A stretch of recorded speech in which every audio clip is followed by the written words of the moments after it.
Aku mau cerita. Sebuah cerita tentang bapak dan anak dari abad pertengahan tahun seribuan Masehi. Tahun 1100-an Masehi lah. Dan si bapak sama anak ini sedang traveling, berjalan lah keluar kota dengan anaknya. Dan mereka itu keluar kota melewati kampung-kampung, beberapa kampung yang berbeda. Dan mereka membawa keledai. Jadi di awal tuh si bapak tuh yang ada di atas keledai, naik keledai, si anak di bawah. Lalu kemudian jalan ke kampung-kampung. Di kampung itu orang-orang pada bilang kepada mereka, ih malu, memalukan, memalukan gitu. Dasar memalukan. Masa bapak di atas, anaknya masih kecil, suruh jalan sendiri di bawah. Bapaknya sendiri yang naik keledai. Anaknya masih kecil, disuruh jalan kaki. Lalu kemudian setelah melewati kampung itu, bapaknya bilang ke anaknya, oke nak, sekarang coba kamu yang di atas, bapak yang jalan. Lewat kampung lain lagi. Bukan kampung yang tadi, kampung yang lain. Terus kemudian orang-orang bilang,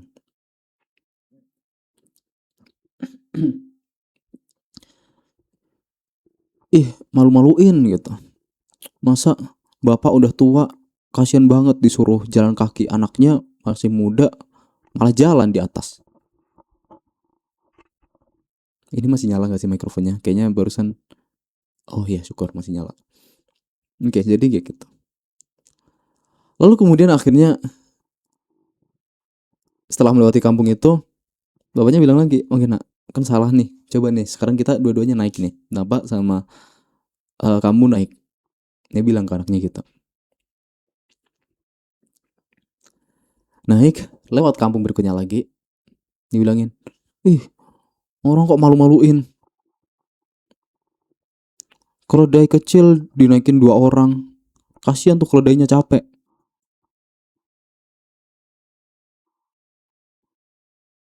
Oke.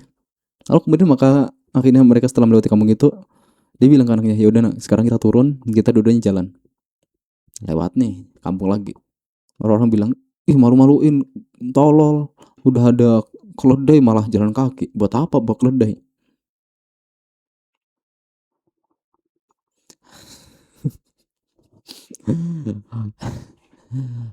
Apapun yang kita lakukan tetap aja salah di mata orang.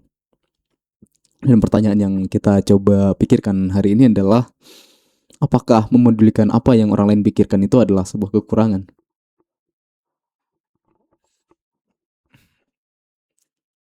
Dan aku mau cerita ataupun bertanya sih, atau ngajak mikir bareng aja deh. Atau enggak sih. Ah, jadi beberapa waktu yang lalu, di masa belasan tahun, banyak banyak tahun yang lalu lah.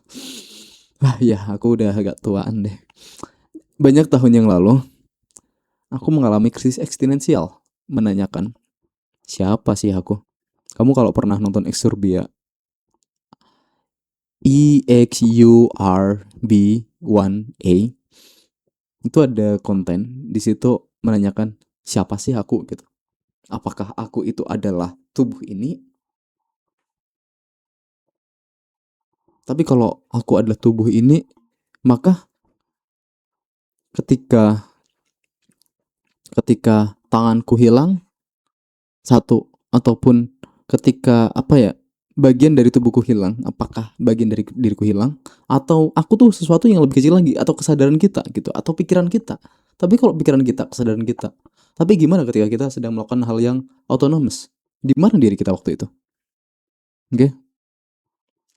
Makanya kayak, siapa sih diri aku ini, apa sih gitu, titik terkecil dari diri aku tuh apa sih gitu. Soalnya kalau misalnya tadi, tubuh kita adalah tubuh kita, tapi tubuh kita tuh selnya, seluruh tubuh kita itu berganti setiap 7 atau 8, sekitar 8 atau 9 tahun, sekitar range itulah.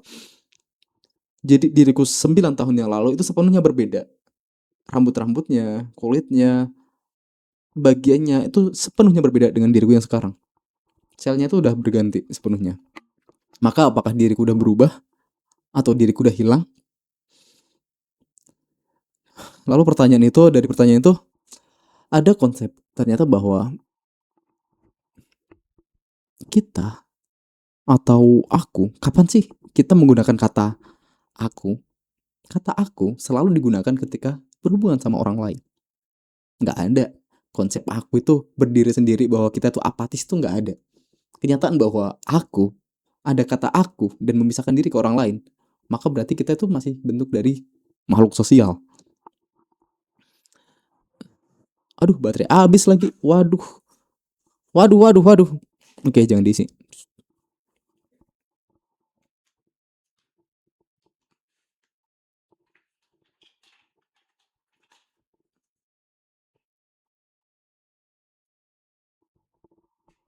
Oke, sudah aman.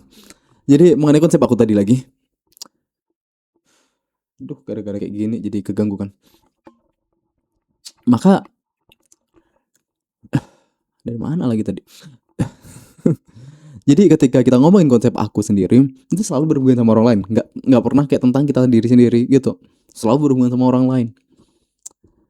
Maka aku sendiri itu, kita tuh kadang bahkan melebarkan konsep aku ke hal yang lebih luas dari tubuh kita.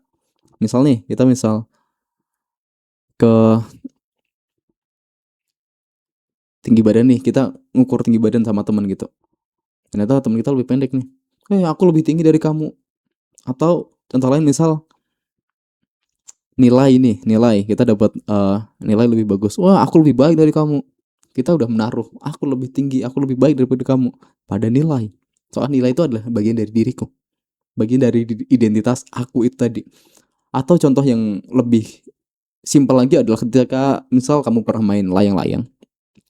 Kan kita main teh. Biasanya tuh dulu kalau kita main layang-layang itu siapa yang paling tinggi, yang layangannya kelihatan paling kecil, itu udah juara kampung.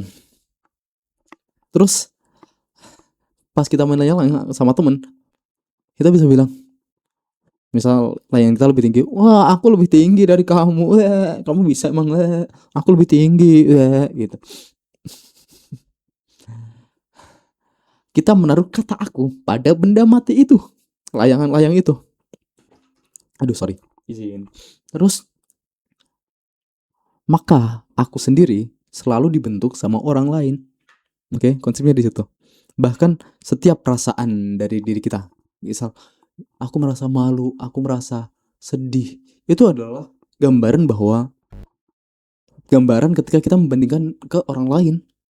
Aku merasa malu dibanding sama orang lain. Aku merasa sedih dibanding sama orang lain. Atau kadang semua yang kita rasakan, bagian dari identitas kita, itu adalah, jadi misal aku, simpelnya, aku adalah sesuatu yang tidak dimiliki orang lain. Itu. Jadi misal kita di tengah hutan bikin, aku dulu tuh pernah bikin kayak rumah-rumahan gitu di hu- hutan-hutan gitu ya. Terus mengklaim itu adalah sebagai milikku. Oke? Milikku.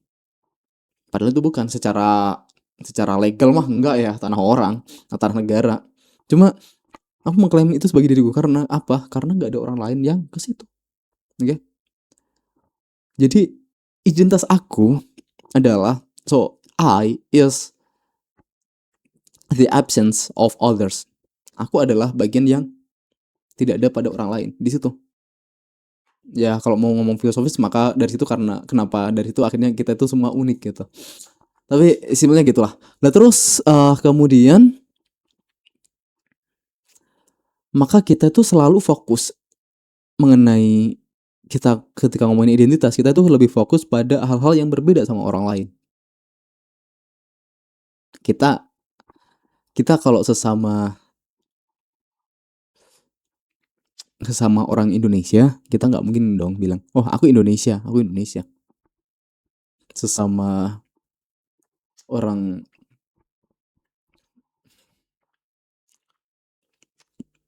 lulusan UGM yang nggak ngomong kalau ya aku anak Gajah Mada gitu.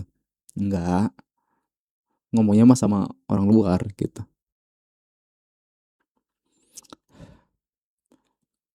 Lalu Maka dari situ mau nggak mau bahwa kehadiran orang lain itu sangat penting dalam identitas. Bukan berarti ketika kita menanyakan apakah membandingkan diri sama orang lain, mendengarkan orang lain itu sebagai suatu kekurangan. Ya ada bayanganku di situ. Halo. Oke. Maka dari situ, dari mau apa sih tadi? Kayak gini susahnya gitu sih. Nggak ada yang ngingetin. Kalau ngomong sama orang itu ada yang ngingetin. Oh tadi dari sini. Tapi oke, aku berusaha kembali lagi. Jadi bagaimana aku diciptakan itu berdasarkan orang lain. Jadi setiap dari kita adalah cermin, dan dari situ orang mengenali dirinya sendiri. Jadi kita nggak bisa mengenali diri kita sendiri. Ada kutipan Gothi kalau nggak salah. Itu kurang lebih, ntar aku cari. Aku ada kok tadi. Ada kok. Udah.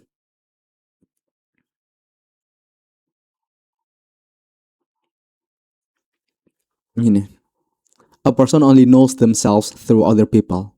Only life teaches each person what they are. Jadi ketika kita ingin mengenal diri kita sendiri, kita nggak melihat ke diri kita sendiri, kita melihat apa ya keunikanku ya, apa ya strengthku ya. Tapi kita melihat ke orang lain. Kita melihat tentang dunia, bagaimana kita berbeda dari orang lain, apa yang membuat kita unik, apa yang membuat kita berbeda gitu. Balik lagi ngelihatnya ke lapangan, ke orang lain di society ini gitu.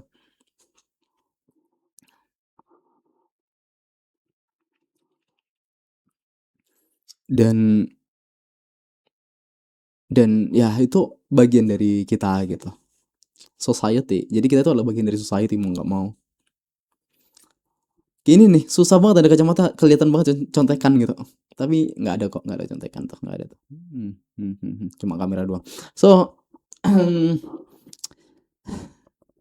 tapi bukan berarti kita harus mengikuti semua yang dibilang orang lain. Karena mengikuti orang lain tuh juga salah. Ada eksperimen. Eksperimennya tuh ada garis-garis. Oke, gimana ya jelasnya? Jadi ada orang ditaruh ke dalam satu ruangan. Ini satu orang partisipan eksperimen, satu orang masukin ke satu ruangan. Yang dimana itu ada 9 aktor. 9 aktor itu udah dibayar, udah kayak namanya aktor ya. Aktor itu udah tahu skripnya nanti harus gini. Dan dia tuh ditunjukkan garis, ya kita simpelnya garis kayak gini aja deh. Sebenarnya garisnya lebih simpel sih, lebih cuma gini doang sih. Set sama set gitu. Jangan gitu deh, ke sini aja deh. Biar set. Oke, kelihatan nggak? Antara garis ini sama ini. Ditanyain mana yang lebih panjang, A atau B. Oke, B atau A. Dari kamu lihat, kamu mungkin kelihatan jawabannya. Tapi tahu nggak yang lebih panjang ternyata yang mana? Yang ini. Orang-orang dalam eksperimen tadi jawabnya yang lebih panjang ini. Hampir 100% jawabnya yang lebih panjang ini. Atau bahkan malah 100%, aku lupa. Jadi kayak ya 90 atau 100% itu yang jawab lebih panjang ini. Padahal jelas kan lebih panjang ini. Catch-nya ada di mana? Catch-nya adalah bahwa 9 orang aktor tadi bilang lebih panjang ini daripada ini. Padahal jelas lebih panjang ini. Jadi mereka kayak conformity lah, mengikuti yang ada di orang-orang sekitarnya, sekalipun sekitarnya itu salah. Jadi tak lihat kayak sebelahnya itu bilang, oh lebih panjang itu tuh, ya kita akhirnya ngikut aja. Oh kayaknya bener sih, nggak mungkin kayaknya mataku aja sih yang salah gitu. Kita menyalahkan mata kita sendiri karena orang lain bilang sebaliknya. Itulah pentingnya kepercayaan. Kayak di marketing kan juga makanya gitu, orang-orang wow ini lebih bagus, kayak biasanya 9 dari 10 dokter merekomendasikan. Akhirnya mereka nggak nggak percaya sama ini mereka sendiri, bahkan hal-hal yang kayak nggak berguna gitu. Misal kita ngomongin dokter, misalnya kan pasta gigi kan, makanya ada pasta gigi harganya 9.000, ada yang harganya 90.000. Ngomongin putih padahal efeknya nggak jauh beda sih sebenarnya. Kalau yang tingkatannya apa tuh 9.000 sama 29.000 sama 50.000 nggak jauh beda, kecuali lu bleaching ya, bayar 1,5 juta bisa dapat setahun gigi lebih putih gitu. Mending gitu daripada odol marketing doang tuh. Aduh. Colgate itu, aduh, kadang ada mereka bahkan berapa ilusi lah, jadi kayak cuma ada bahan-bahan tertentu yang bikin gigi tuh kelihatan lebih putih gitu. Terus ngapain emang ngeliatin gigi, punten.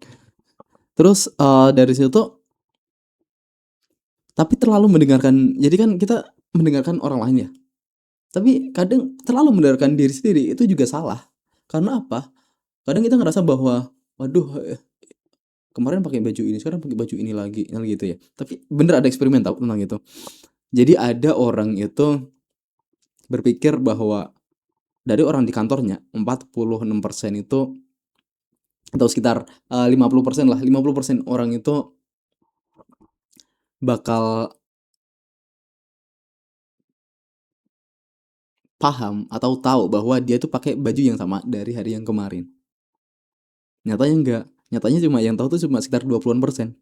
Bukan dari satu dari dua, tapi cuma satu dari 5 orang gitu. Misal orangnya di kantor tuh ada 100 orang, nggak banyak banget sih 100 orang, nggak ada sih. Satu kantor 20 orang, kita ngiranya itu ada 10 orang yang bakal nyadar, tapi ternyata yang nyadar cuma ya 4 orang, ya sekitar segitu doang gitu, nggak yang banyak banget. Jadi makanya terlalu overthinking itu juga nggak benar. Karena kadang orang-orang tuh nggak sebegitu perhatiannya lah ke kita. Kita berpikir bahwa kita tuh paling penting di dunia ya karena kita apa ya, diri kita sendiri. Kita tuh selalu melihat dari POV ini. Coba kita kayak film itu kadang ngelihat dari POV ini, kadang ngelihat dari POV itu, ngelihat POV orang lain. Mungkin kita bisa lebih rasional. Tapi that's okay. Ya ini request ya ke developer, ke Tuhan. Next update bisa lah lihat update apa tuh POV orang lain. Tapi simpelnya gitu, kalau kita terlalu ngedengerin orang lain, tadi juga salah dalam eksperimen yang ini tadi, terus kemudian dalam eksperimen yang ini, spotlight effect ini, overthinking ataupun terlalu mendengarkan diri kita sendiri itu juga tidak betul. Maka balik lagi ke cerita bapak dan anak yang naik keledai tadi. Apa sih yang harus dia lakukan? Ya kan? Apa sih yang dia harus lakukan? Maka ya mereka harus melihat faktanya. Mereka itu harus tetap care, tetap mendengar, dengerin apa yang orang lain ngomong. Tapi kita tuh tetap harus punya keras kepala, tahu nggak sih? Jadi kita tuh tetap ada titik keras kepalanya mengenai apa yang ingin kita capai. Jadi kalau tujuannya adalah ingin lebih cepat misal, dan ternyata keledainya ternyata emang kuat nih buat 2 orang, ya nggak apa-apa, naik aja dua-duanya. Lalu kemudian ternyata misal nggak kuat nih, lalu kemudian tadi misal dibilangin, oh kasihan nih anaknya yang nuntun. Tanya dong ke anaknya, kamu merasa sedih nggak jalan di bawah? Ya kan? Tapi bahkan perasaan pun juga itu bisa berubah-ubah. Kita bisa nge-framing, bapak kasih kamu tanggung jawab, kamu pegang keledai ini dari bawah. Kan bisa tuh. Jadi si anak seneng. Kayak si Tom Sawyers ya dulu ya, yang suruh ngechat temennya, padahal ngechat itu tugas malah temennya itu suruh bayar. Bukannya dibayar, tapi suruh bayar. Ya itu cerita buat lain hari lah. Contoh lain, misal gini, kita dibilang temen kayak, temen kita bilang apa ya, cari contoh masih nih.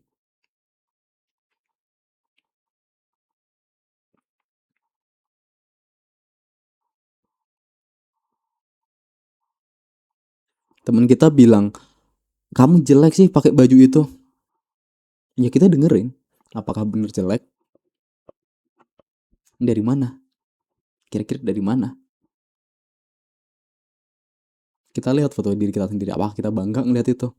Kalau ternyata terpengaruhi sama argumen tadi itu, kita bisa tanya ke teman yang lain gitu, baju ini cocok nggak dibandingkan baju-baju yang lain yang punyaku gitu. Gitu. Terus kemudian atau kita bisa tanya ke orang yang kritik tadi, menurut kamu baju yang lebih cocok yang mana? Kita mencari evidence, bukan cuma opini doang. Karena kalau opini, semua orang punya opini. Dan terlalu banyak opini, kalau kita ikutin semua, kita nggak tahu arahnya kemana.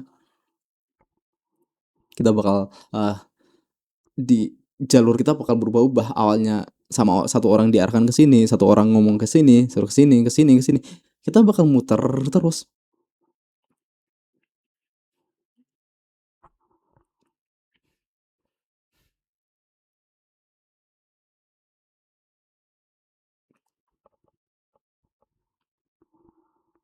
Dan penting juga mendengar apa yang benar-benar kita rasakan tadi gitu. Kita apakah kita benar memang seneng sama baju itu atau enggak? Itu juga masuk penilaian loh harusnya. Ya bukan berarti kayak oh aku seneng ya bodo amat lah sama orang lain, nggak usah perlu dengerin. Ya kayaknya kalau orang kayak gitu jadi presiden bakal susah ya, bakal menyusahkan negaranya lah gitu. Tapi kita tetap mendengarkan gitu, tau gak sih? Karena berpikir ataupun cuma mikirin diri kita sendiri juga juga nggak bener. Misal urusan yang baju juga, aku misal ngerasa aku nggak cocok pakai baju ini, tanya dulu dong ke temen, misal aku pantas nggak pakai baju ini, tanya ke ChatGPT, ke ke apapun lah, tanya aja gitu, cari data, pastikan apa yang ya memang susah. Kita tuh secara insting, otak kita tuh lebih cepat pakai secara insting aja gitu, nggak usah pakai data.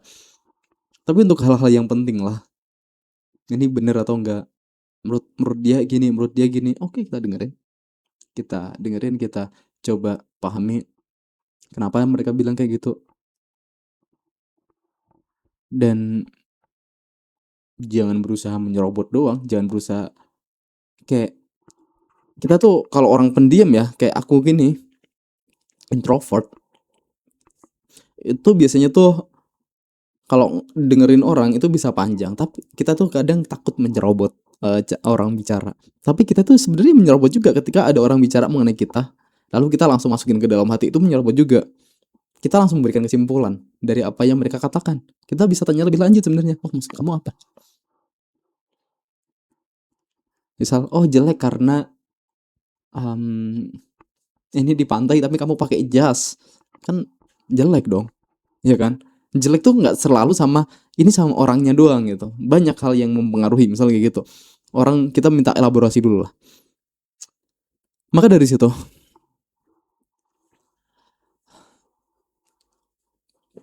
betul, kita perlu mendengarkan orang lain. Kita perlu mendengarkan diri kita sendiri. Tapi ya kita perlu keras kepala mengenai direction kita, arah kita, mau kemana kita, visi kita itu kemana. Itu kita harus keras kepala. Tapi mengenai evidence, mengenai bukti, no, kita nggak boleh keras kepala. Kita tahu mengenai, oh misal aku sendiri nih, agar ini lebih berfungsi. Aku sekarang lagi ada beberapa project, ya, aku sambil kerjaan yang lama masih ada, dapat berapa klien. Cuma aku juga sedang transformasi lagi. Aku tuh pengen coba kerja sama orang karena ada satu dua alasan lah. Terus kemudian dari situ buktinya adalah ya kayak aku ngomongin alasannya deh. Kalau sebenarnya kerja sama orang itu karena kita lebih stabil ya secara penghasilan, dan kita tetap, aku rasa secara bisnis lebih nyaman, ataupun orang bakal lebih nggak sebotak ini kalau kita tuh udah punya penghasilan jelas setiap bulannya, sehingga kita bisa mengalokasikan, oh kayak aku gaji sekian persen dari gajiku aku buat marketing, aku buat bisnis, buat ini sekian persen dari waktu gua bisa buat ini, buat ini, buat ini, terutama masih di usia muda gitu. Dan aku pengen buktiin aja kalau, dan nggak sih, aku pengen kayak bangun portfolio juga sih di industri tertentu, dan juga aku pengen berkembang juga gitu. Kalau aku belajar dari diri sendiri tanpa ekosistem itu susah, aku rasa gitu, aku percaya gitu.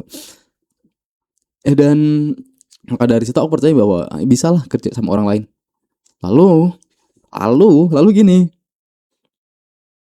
ketika ada orang lain, Tiba-tiba sekarang ada yang nawarin tuh, ada berapa, udah nawarin yang, oh nanti ada klien gini, nanti dibayar segini per bulan, bla bla bla bla bla bla bla bla.